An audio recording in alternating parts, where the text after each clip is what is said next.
Hi guys, welcome to my channel Manisha Palla. ఈరోజు video ఏంటంటే హాస్టల్లో సెల్ఫ్ కుకింగ్ చేసుకుంటే ఎట్లుంటుందో అనేసి. యాక్చువల్గానైతే సెల్ఫ్ కుకింగ్ అని పెట్టిరు కానీ ఒక స్టవ్ తప్ప ఏమి ఉండవు, అన్నీ మనమే తెచ్చుకోవాలి. గిన్నెలైనా ఏవైనా కానీ వాళ్ళు ఏమంటే ఏమి ఇవ్వరు. ఆ స్టవ్ ఒకటి ఆడ కింద పెడతారు, సెల్ఫ్ కుకింగ్ అంటారు. ఇంకా మాకైతే కర్రీ అస్సలు బాగాలేదు. ఫస్ట్ అయితే ఎగ్స్ బాయిల్ చేసుకున్నాము, కానీ ఇంకా కర్రీ బాగాలేదు కదా అనేసి ఆ బాయిల్ చేసిన ఎగ్స్ తోటే కర్రీ చేసుకుందామని ఫిక్స్ అయినాము. ఇంకా మా దగ్గరనైతే ఆనియన్స్ అయితే చాలా చిన్న చిన్నగా ఉండే, ఇక వాటిని ఏమంటారు పొట్టు తీయడానికి అయితే నాన్న తిప్పలు పడ్డాము.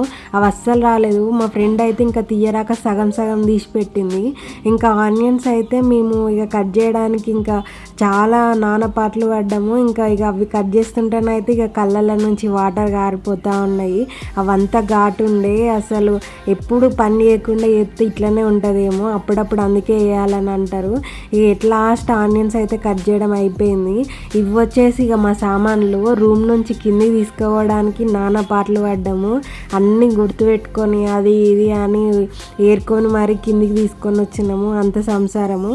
ఇదైతే ఛాయలకి పాలపొడి, ఇంకా చాయ్ పత్తా, చక్కెర. ఇక ఇవి వంటలకి, ఎగ్ కర్రీలకి పసుపు, ఇంకా అది కాకుండా అల్లం వెల్లిపాయ పేస్ట్, ఇవైతే ఆవాలు. ఎగ్ కర్రీలకు అవసరం లేదు కానీ మా ఫ్రెండ్ తెలియక తెచ్చింది. కారము, ఇంకా ఆయిల్, ఇంకా సాల్ట్ అయితే కిందనే ఉంటుంది. ఇక ఇవైతే వంటకి కావాల్సిన సామాన్లు అని అయితే పెట్టుకున్నాము. ఇక ఉన్నా లేకపోయినా ఏ ఉంటే వాటితోటే వంట కంప్లీట్ చేయాలి కదా. ఇక ఫైనల్గా అన్న అయితే ఒక దగ్గర పెట్టుకున్నాము. ఎగ్స్ అయితే బాయిల్ చేసి పొట్టు తీసి పెట్టుకున్నాము. గిన్నెలు అయితే మా ఫ్రెండ్ అయితే ఇంటి దగ్గర నుండి తీసుకొచ్చింది. ఆ చిన్న చిన్న బుడ్డిగా భలే ఉన్నాయి కదా. ఇంత చిన్న గిన్నెలలో వంటలు చేయడం కూడా చాలా గ్రేట్ అనిపించింది. ఇక మా ఫ్రెండ్ అయితే వంట స్టార్ట్ చేసింది. ఫస్ట్ అయితే ఆయిల్ పోసింది. ఇంకా అది వేడవ్వాలి కదా, వేడయ్యేదాకా వెయిట్ చేస్తూ ఉన్నాం అన్నట్టు. అలా మంట కూడా అసలు రావట్లేదు. ఇక చిన్న వస్తుంది. ఇంకా దాంతో వంట స్టార్ట్ చేసినాం మేము.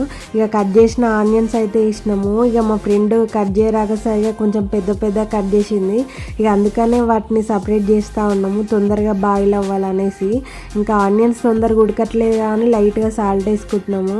ఎప్పుడైనా కానీ ఆనియన్స్ తొందరగా ఉడకపోతే లైట్గా సాల్ట్ వేసుకోండి, మంచిగా కుక్ అవుతాయి, బాగుంటుంది.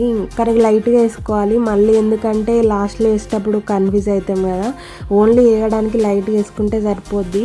ఇంకా బాయిల్ చేసిన ఎగ్స్ పొట్టు తీసుకున్నాం కదా, ఇవైతే కట్ చేసుకుంటున్నాము చాక్ తోటి. ఇవి కరెక్ట్ కట్ చేయాలి, లేకపోతే ఇంకా ఎగ్ షేప్ అనేది పోతూ ఉంటుంది. ఇంటి దగ్గర అయితే దారంతో కట్ చేస్తుండేది, కరెక్ట్ వస్తుంది. అట్లా ట్రై చేయండి ఎప్పుడన్నా. ఇంకా ఆనియన్స్ అయితే గోల్డెన్ అనేసి అల్లం వెల్లిపాయ పేస్ట్ వేసినాము. ఇక అప్పటికి గిన్నె పల్చగా ఉండి ఇంకా ఆనియన్స్ అయితే తొందరగా కొంచెం లైట్గా మాడిపోయినట్టు అయింది. తొందరగా వేయాలనేసి ఇంకా ఇప్పుడైతే పసుపు వేస్తున్నాము. ఇక వేస్తూనే ఉన్నాం కానీ ఇక అవి తొందరగా అదవుతుంది. అందుకనే మేము ఫాస్ట్గా కలుపుతూ ఉన్నాము. కానీ అయినా కానీ కొంచెం మారినట్టు అవుతున్నాయి. ఇప్పుడైతే ఇక కట్ చేసుకున్న ఎగ్స్ ఉంటాయి కదా, అవి అయితే వేసేసుకున్నాము. ఇక కిందనైతే ఇంకా అడుగంటుతుందన్న భయంతో మేము కొంచెము స్పీడ్గా వేస్తున్నాము, గిన్నె పలచగా ఉండడం వల్ల.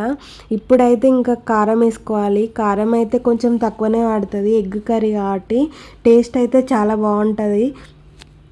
ఎగ్స్ వేసినాక ఇమీడియట్గా కారం వేయాలి, అట్లా అయితేనే ఇంకా మాడకుండా తొందరగా ఉంటుంది. ఇప్పుడు కారం వేసుకున్నాం కదా, మంచిగా కలుపుకోవాలి. ఈ బాయిల్డ్ ఎగ్ కర్రీ వండడం అయితే కొంచెం రిస్కే అని చెప్పాలి.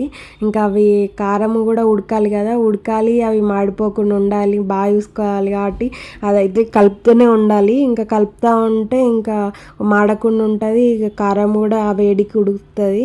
ఇంకా ఫైనల్గా ఇంకా కర్రీ అయిపోయింది. నాకైతే చూడంగానే మాడగొట్టిరా కర్రీ అని అన్నా, కానీ అది టేస్ట్ అయితే చాలా బాగుంది. కాకపోతే ఇక చూడ్డానికి అయితే అట్లా మాడిపోయినట్టు అట్లా అనిపించింది. కానీ టేస్ట్ అయితే నిజంగా బాగుంది. ఖచ్చితంగా మీరు ఒకసారన్నా ట్రై చేయండి. ఫైనల్గా హాస్టల్లోనే అయితే సెల్ఫ్ కుకింగ్ కంప్లీట్ చేసుకున్నాం. ఈ వీడియో నచ్చితే లైక్ చేయండి, షేర్ చేయండి, సబ్స్క్రైబ్ టు మై ఛానల్.